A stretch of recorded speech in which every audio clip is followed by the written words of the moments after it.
Question number 1, ভারতের উচ্চতম বাঁধ কোনটি? সঠিক উত্তর তেহুরি বাঁধ।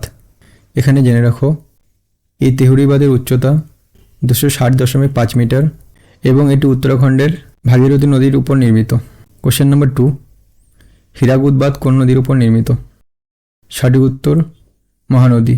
এখানে জেনে রাখো এটি ভারতের দীর্ঘতম বাঁধ এবং এটি উড়িষ্যায় অবস্থিত। কোশ্চেন নাম্বার 3, ভাকরা নাগাল বাঁধটি কোন নদীর উপর অবস্থিত? সঠিক উত্তর শতদ্রু নদী। এখানে জেনে রাখো এটি একটি মহাকর্ষীয় বাঁধ বা গ্র্যাভিটি ড্যাম যা হিমাচল প্রদেশ ও পাঞ্জাবের সীমান্তে অবস্থিত। কোশ্চেন নাম্বার 4, নাগার্জুন সাগর বাঁধ কোন রাজ্যে অবস্থিত? সঠিক উত্তর তেলেঙ্গানা। এখানে জেনে রাখো কৃষ্ণা নদীর উপর নির্মিত এটি বিশ্বের বৃহত্তম পাথরের গাঁথুনির বাঁধ বা ম্যাশনারি ড্যামগুলোর মধ্যে একটি।